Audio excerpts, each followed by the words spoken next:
Hey guys, here's Katina Isabel and I'm back with a new video. Today I want to talk about being vegan because I have been vegan for 4 years now.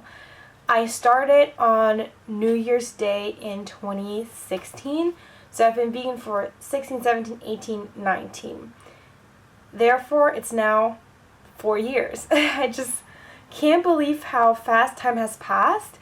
And to be honest, when I started, I thought I would only do veganery, which is pretty much just trying to be vegan or being vegan for January and then trying to incorporate some of the things you've learned into your diet or your general behavior for the rest of the year or maybe even your lifetime.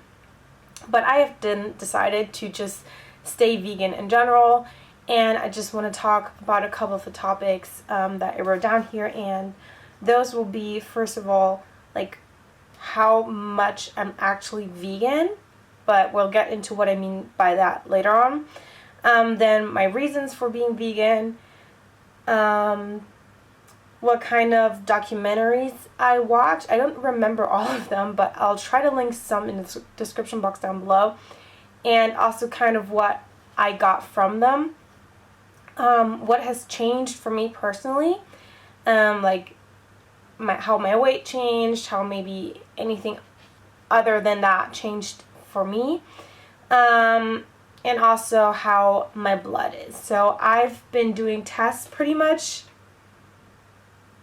every year, and I just, like one of the tests that I do have is from when I was vegan for a week, so that wouldn't really have changed my blood that much. So I can kind of compare how it's been then and how it is now. Okay, so number one was how much am I actually vegan? So there is a difference between being vegan and eating a plant-based diet. Eating a plant-based diet means you don't eat fish, you don't eat meat, you don't eat eggs, you don't eat any dairy products. But that's what a plant-based diet is. Being vegan is like a complete lifestyle. It doesn't just involve food. It also depends on things like what you buy in general, like what you clothe yourself in. If you wear leather all the time and you purchase this new all the time, then you're not vegan. You might eat plant-based, which is pretty good for the environment, but you're not vegan. Yeah, so if you see it like that, I'm not 100% vegan because I do have some leather things that I've had before turning vegan and eating plant-based, and I don't feel like it's smart to just throw those things out and say, well, I'll never use them again. For example, I can just see that right here. I have this watch and it has a leather band. But I don't feel like if I throw away this Guess watch, it will make me a better person or anything like that. So I still wear that watch. But there have been cases where I ate something that I knew wasn't vegan. For example, we were at a friend's house and she made something in butter and she completely forgot that that's not vegan, and she was so sorry, but she made this entire huge dish and I was like, okay, I'll eat it. It's okay. Or I wanted to have this pesto sauce and I opened it, and then only later on when I was already cooking, I looked at the ingredients and it said 2% cheese, like Parmesan, and I was like, oh damn it. But whatever, I'll just eat it. So I'm not like 100% in every aspect of the word vegan, but I am to 98%, I'd say. So I think I'm doing pretty good, and I'm doing better and better every day. So what else can you do than do your best? The next thing is why I'm actually vegan. A lot of people say they eat plant-based or they are vegan in general for the animals, because there's a lot of cruelty involved in the industry, not just in the meat and fish industry, but also in the dairy production. But that to me isn't my priority. I also do it for that reason, but my number one is for the environment, because the stress, the animal food production puts on the environment is enormous. There are so many documentaries on that, and as I already said, I'm going to try to link some down below. If I forget, please do tell me. But yeah, that's my main reason personally. And I think that people also kind of underestimate or overestimate more like what they are supposed to eat in meat, because they say, well, but the food pyramid says I have to eat meat. That's not quite true. The food pyramid does not say you have to eat it. But what it does say is that it might be good for you in general to eat meat and fish 2 to 3 times a week. But most people eat meat in the morning, for lunch, and for dinner. And if they do that for one day out of the week, the consumption they're supposed to have is already completed for the entire week. And then to what I eat. I'm going to try to link up in the cards above. I think that's the right spot, or maybe there. What I eat in a day videos I've made so far. I think there are maybe 2 or 3. But in general, I do eat a lot better than those days, I think. I eat muesli, like cereal or yogurt with fruit in the morning, or toast. I eat something with vegetables at lunch, and then I eat something with veggies in the evening. So vegetables with either rice, noodles, or potatoes. And that's pretty much every meal, because that's just the easiest to think about for me personally. And then I always try to add some sort of protein source. So that could be tofu, that could be beans, that could be peas, that could be kidney beans, that could be some sort of nut. Like, there's so much, okay? But yeah, I always try to think of those components, vegetables, some protein source, and then just something to really fill me up, like a carbohydrate, which is noodles, rice, or potatoes. Then about how I've changed. So personally, I haven't really changed that much. In the beginning, I lost quite a bit of weight, and then I was pretty much at my lowest weight that I've been throughout, like... So what I basically wanted to say, and here's voice over me by the way, is that I lost quite a bit of weight in 2016 because I did a new discipline, which was 400 hurdles, which is just a lot more taxing on the body, and I ate very, very healthily, and compared to now, a lot less. So I obviously lost a lot of weight, but I've gained most of it back. I'm at my normal weight again, and I also ran all of my personal bests since 2016, so I wouldn't say that it's been bad for my sports career in any sense of the word. I'm more conscious about what I eat in general. Before that, I would see to eating enough protein, so I would mostly eat fish because I'm not much of a meat person.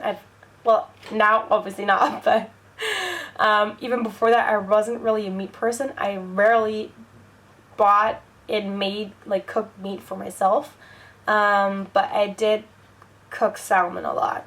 But now I'm even more conscious of the fact that I have to eat more vegetables, I have to drink more water, and those are both things I'm still trying to work on, but I definitely didn't work on them as much then as I do now, which is also a reason why my blood results now are probably better than they were then.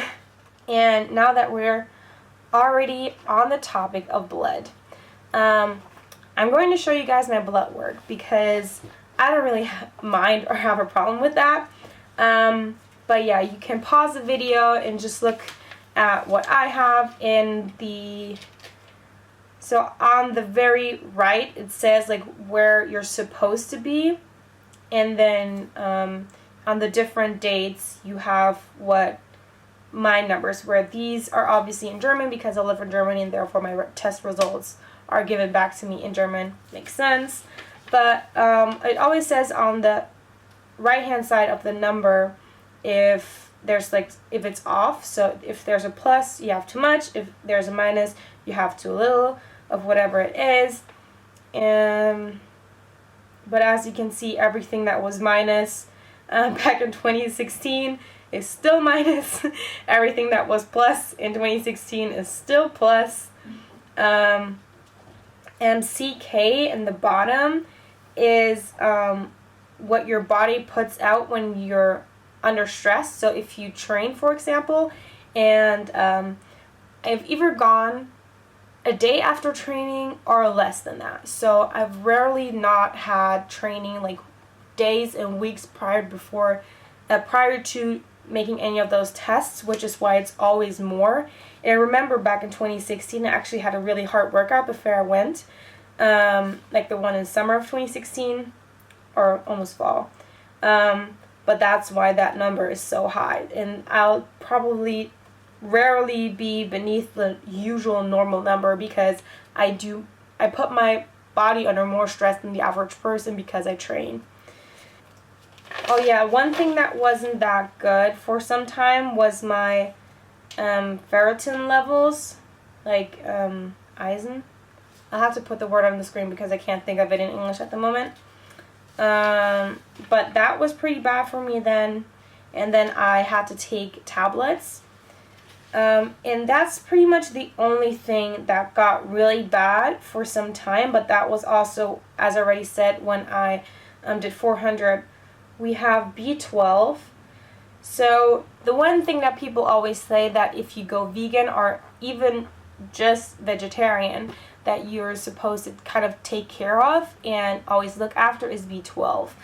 Because B12 is one of the few things that definitely is easiest to get when eating animal products, because B12 is found in roots, and like because it comes from soil and we don't just eat soil, it's mostly in root vegetables like carrots and radishes and everything that grows in soil.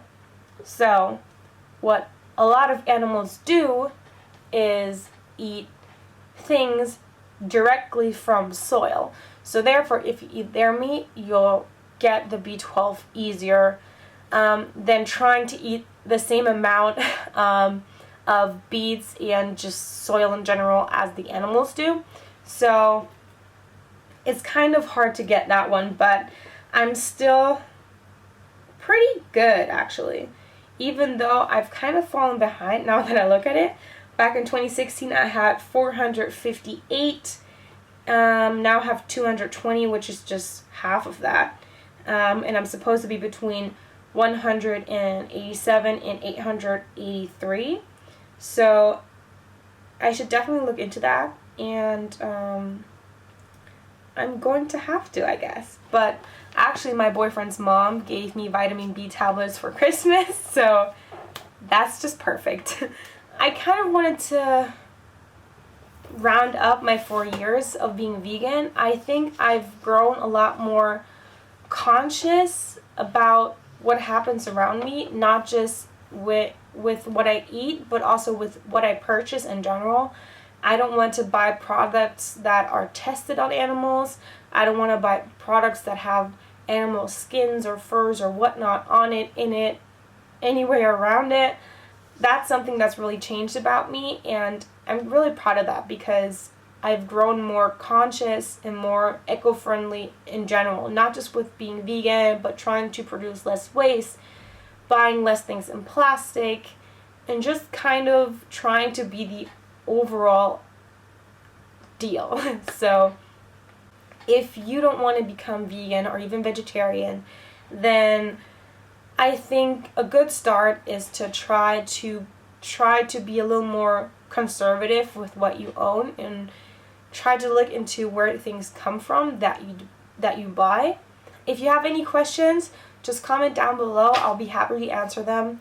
And I just want to add to that, I don't put any prejudice on you, so please don't be prejudiced about me saying, oh, you're just doing this and you're just doing this for views, or you're not really vegan, or you're not really that, or I don't know what could come from you.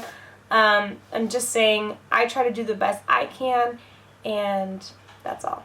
I hope you enjoyed this video, and we'll see each other next time. Bye.